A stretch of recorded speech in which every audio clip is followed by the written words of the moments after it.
చెప్పు అధ్యక్ష. ఈ బీసీలను కానీ ఎస్సీలను కానీ ఎస్టీలను కానీ మైనార్టీలను కానీ ఇప్పుడు పుట్టలే ఈ భూమి మీద. ఈ భూమి పుట్టినప్పటి నుంచి చూడంగా మేమందరం ఉన్నాం అధ్యక్ష, మేమందరం ఉన్నాం. కానీ 2014 తెలంగాణ రాష్ట్రం ఏర్పడక ముందు కూడా ఉన్నాం మేము. కానీ అధ్యక్ష మాకు విద్యను అందించిండ్రా, విద్యను అందించిండ్రా, మాకు చదువు చెప్పించిండ్రా అధ్యక్ష. అధ్యక్ష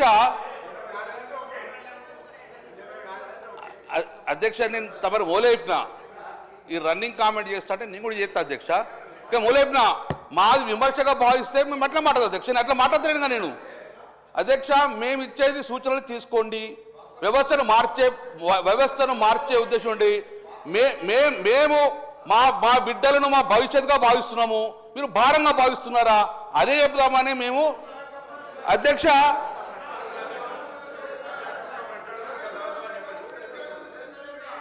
వారు జవాబు చెప్పినప్పుడు ఒక్క ప్రశ్నకు జవాబు చెప్పానండి. 2004 నుంచి 2014 దాకా మా ప్రభుత్వం అధికారంలో ఉంది అధ్యక్ష. 2000 దానికన్నా తెలుగుదేశం కూడా ఒప్పుకోవట్లేదు, వివేకానంద ఒప్పుకోవట్టుకోయే. 2004 నుంచి 2014 దాకా నేను చెప్తాను. దాని తర్వాత అధ్యక్ష ఆనాడు మా ప్రభుత్వం గ్రీన్ ఛానల్ ద్వారా మెచ్చార్జీల చెల్లింపు కావచ్చు మిగతా పనులన్నీ చేసినాం. 2014 నుంచి 7 సంవత్సరాల బకాయి పెడితే అధ్యక్ష మన దసరా చెరువులకు గురుకులాలు తాళాలు వేస్తే కూడా గట్టిగా చెప్పి ముద్రకిచ్చో భయపెట్టో కిరాయిలు ఇచ్చి మేము నడుపుతా ఉన్నాం. ఇవాళ మీరు అడుగుతా ఉన్నా ఆడవాళ్ళు టీఆర్ఎస్ రాజధాని భవనం ఉన్నదంటే ఆవిడ స్కూల్ శాంక్షన్ చేసి కిరాయి కొరకు భవనాలు పెట్టినప్పుడు ఎక్కడ మీరు సొంత భవనాలు ఏ కట్టారు? ఇలా మేము 216 స్కూల్స్కు ఇంటిగ్రేటెడ్ పాఠశాల పేరు కడుతున్నాం అధ్యక్ష. మీరు చెప్తా ఉన్నారు ఇలా ఎన్నికలకు సంబంధించి అధ్యక్ష సాక్షాత్తు వాళ్ళ హరీష్ రావు గారు కాన్స్టిట్యూన్సీ సిద్దిపేటకు సంబంధించినటువంటి ఇవన్నీ కాదా? దాని తర్వాత కేటీఆర్ సంబంధించి నేను మాట్లాడుతున్నాను, ఎందుకంటే వాస్తవాలు మాట్లాడే ప్రయత్నం చేసి వారు చదువుకున్నారు. ఎప్పుడు చదువుకున్నారు? కాంగ్రెస్ హయాంలో చదువుకోలేదా? గ్రామీణ ప్రాంతం నుంచి వచ్చి కరీంనగర్ చదువుకునే అవకాశాన్ని ఎక్కడికే వచ్చింది ప్రభుత్వ అధ్యక్ష. ప్రైవేటు పాఠశాలలు మాలే, గవర్నమెంట్ పాఠశాలలు చదవలే. మీరు ఎలా ఈ పరిస్థితి నుంచి మాట్లాడితే బీసీల గురించి మాట్లాడతారు. బీసీ శాఖ మంత్రిగా బీసీలకు సంబంధించి ఏం జరిగింది ఏందో చర్చ చేయదలుచుకుంటే బరాబరు చేస్తాం. ఎస్సీ ఎస్టీ బీసీ మైనార్టీలకు సంబంధించి తప్పకుండా కాంగ్రెస్ ప్రభుత్వం స్వతంత్రం వచ్చినప్పటి నుంచి ఏడు వరకు అసలు గురుకుల కాన్సెప్ట్ ప్రారంభించింది పివి నరసింహరావు గారు.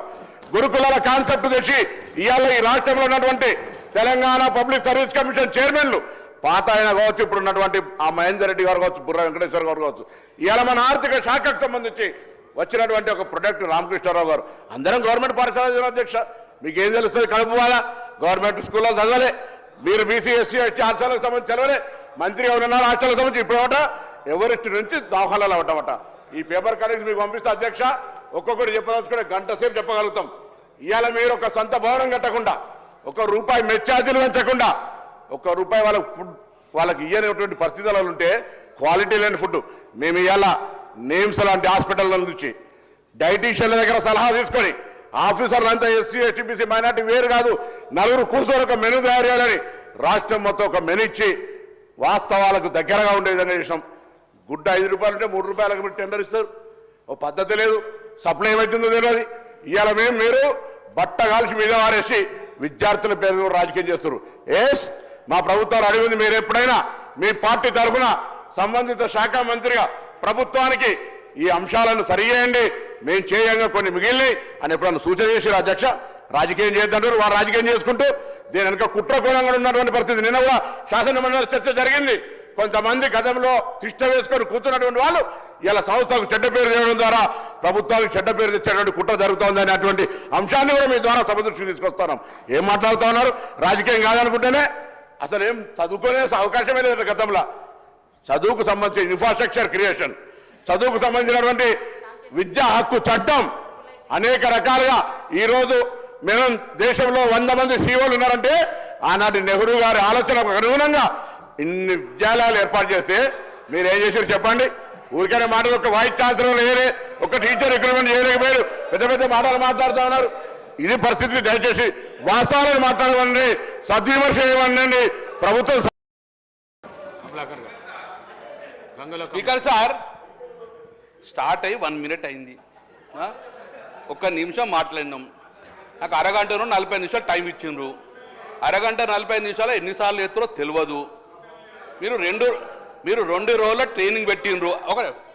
2 రోజుల ట్రైనింగ్ పెట్టిండ్రు. మొదటిసారి ఎమ్మెల్యేకు ట్రైనింగ్ ఇచ్చిన అన్నారు. మీరు పార్లమెంటరీ ప్రొసీడింగ్స్ తెలివై, అసెంబ్లీ ప్రొసీడింగ్స్ తెలివై మీరు అధ్యక్ష గౌరవ మంత్రి గారు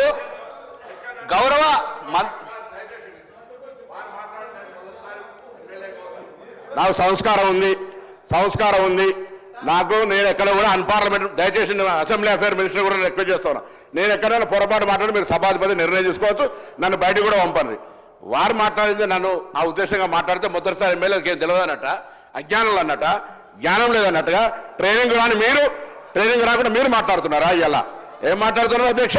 మొదటిసారి ఎమ్మెల్యేకి ఏమైతే అరే పార్లమెంట్ మెంబర్ చేసిన తెలంగాణ కోసం కొట్టాడినా నీ నాయకుడు ఉన్నాడు, చేరు పటాకు కుక్క పటకా నన్నలే మిమ్మల్ని అన్నాడు తెలంగాణ చౌకుల తెలంగాణ ఉద్యోగుల పార్టీ మారి నువ్వు ఇట్లా మాట్లాడితే ఎట్లా అధ్యక్ష? రాసారి ఎన్నికలు అవ్వచ్చు. నేను నా పార్టీ, నా కన్నతల్ల లాంటి పార్టీ కష్టాలు ఎవరు చెప్పినా పార్టీ మారలే. మీరు పార్టీ మారేసి నేను 3 సార్లు ఎలక్ట్ అయినా గొప్పడు అయితే ఎట్లా?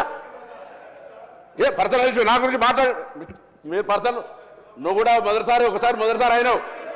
ఆ మాట మాట్లాడడం తప్పు.